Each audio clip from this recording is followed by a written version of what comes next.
From my research, there's a more immediate danger, which is that the bias will deepen the already dangerous divisions in society.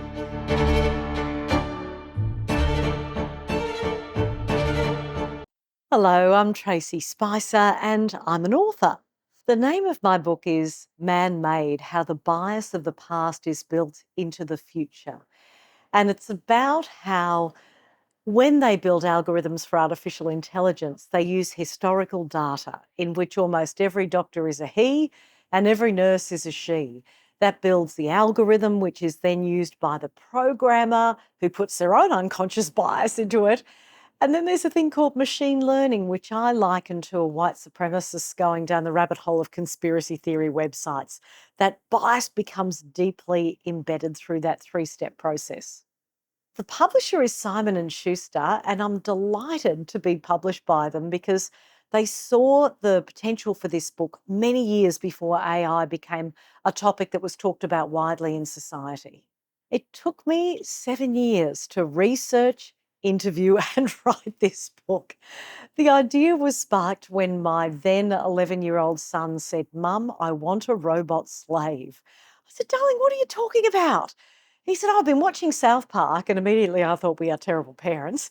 And then I moved on from that and realised that he'd been watching Cartman, a very naughty boy, order around his Amazon Alexa like some kind of colonial overlord. And I realised that that idea about women and girls being servile in the home from the 1950s was being built into the future through chatbots. Then I went right down the rabbit hole after that and found automated soap dispensers that only work for white hands, ventilators in a hospital that are given to 30-year-olds but not 55-year-olds because when we're older, we're seen as less productive in society. It opened up a whole world that I'd been unaware of. I wrote this book for anybody because it's not a technology book. It's a book about who we are as humans and how we can create a more equitable future. When I was interviewing all of the academics, I was really conscious of trying to use all those tools that you learn as a journalist, using storytelling, analogy, metaphor, visualizations, data, statistics, to bring it back to really simple messaging. So, really, anyone from the age of perhaps 15 or 16 will understand it, even if you don't have an interest in technology. I'm a lifelong journalist and also a lifelong feminist. I was brought up by a very strong mother and a very sensitive father. So I had different stereotypes from back in the day, which was an absolute gift.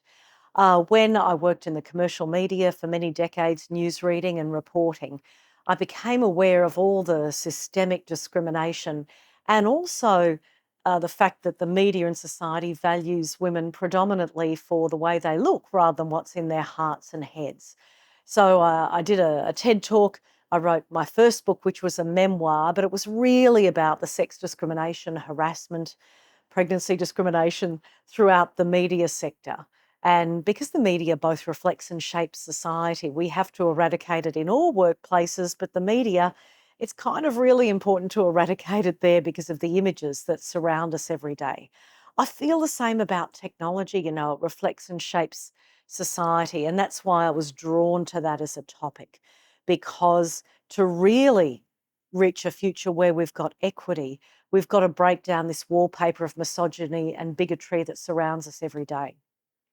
Algorithms are deciding right now whether you get a job, whether you can emigrate to another country, whether you end up in jail. There are judges in the US that are using algorithms to sentence people. There's a program in the States called the Compass Software Program, and it is twice as likely to say that a person of colour is likely to become a repeat offender. So, this is putting people in jail at the moment. It is absolutely reprehensible and it's still being used in many states in the US. If you apply for a job, the software is so flawed that if you're a woman, person of colour, you have a disability, you're likely to have your CV thrown out in the first round. And even though they've tried to de-bias this software through machine learning, it becomes too clever. It'll find something in your list of interests. Perhaps you played in a netball team, or a women's basketball team. It will realise you're a woman and it will still throw your application out. The example that scared me the most, though, was the AI driven soap dispenser that didn't recognize black hands.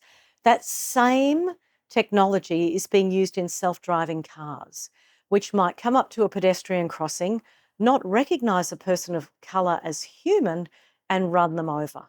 One of the experts I interviewed put it beautifully. She said most of the technology companies are too interested in sitting on their cash mountains to spend the money on clean data sets. They can get clean data sets that properly represent the diversity of the population, but they refuse to spend the money on it. So they buy these dirty data sets or cobble together Frankenstein data sets from different sources. So there is a solution to this.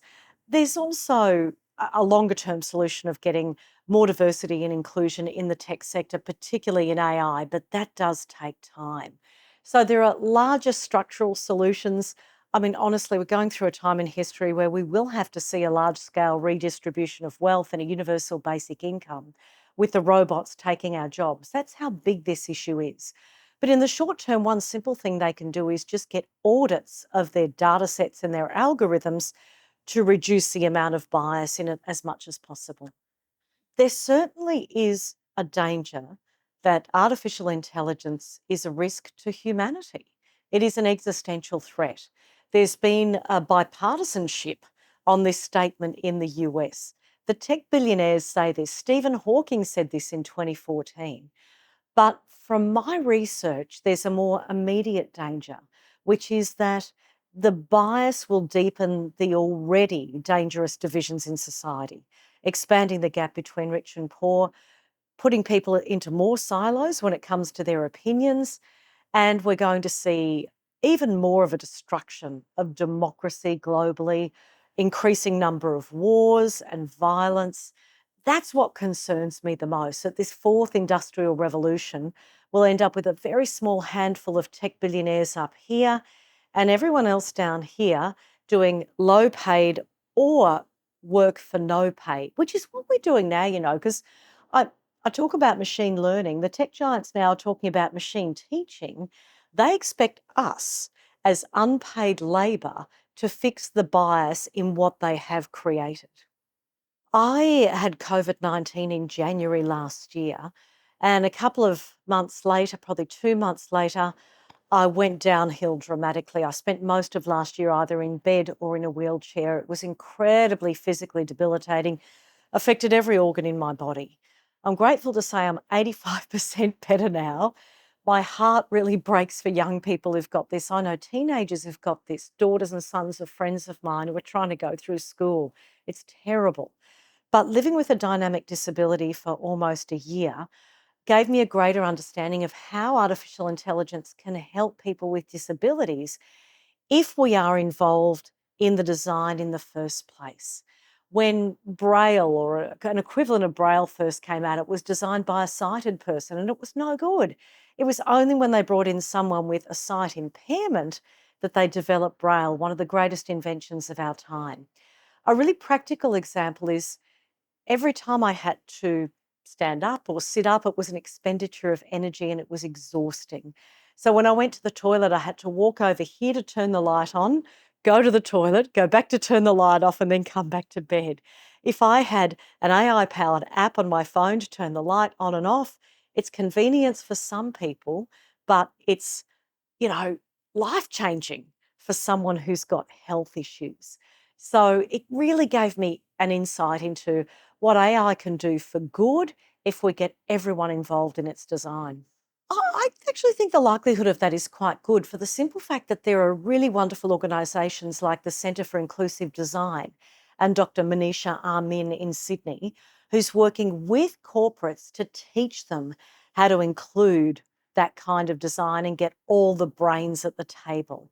I do worry, though, that it might only work for some design, but not for all of it, especially because we're on the brink of recession at the moment and companies are looking for anything they can do to save money. Often ethics and equity are a fifth, sixth, seventh order issue. Last year, I couldn't read at all because of the long COVID, and I'm finally well enough to be able to get back into it. I loved The Seven Moons of Marley Almeida, the Booker Prize winner. It was wildly creative, made my head explode. I've almost finished Claire G. Coleman's Enclave, which is dystopian future shining a light on racism and sexism and just absolutely brilliant. Sort of got shades of the Stepford Wives about it, you know. It's really, really a brilliant book. And I'm about to read a thriller by Michelle Prack, also published by Simon and Schuster, called The Rush. I'm very excited about that because I love a thriller. In theory, I'd like to write another book and have it published in about 5 years, because then it's like, one book and then 5 or so years later, another book and then another book. I like to write about social justice issues through my lens as a journalist and a feminist. So it'll be something under that umbrella. But my health really has been knocked about. So my main focus in the next couple of years is to rebuild my health enough so I can walk and paddleboard and do yoga again, which I also get great joy from. Oh, thank you so much for your wonderful work with this beautiful bookshop.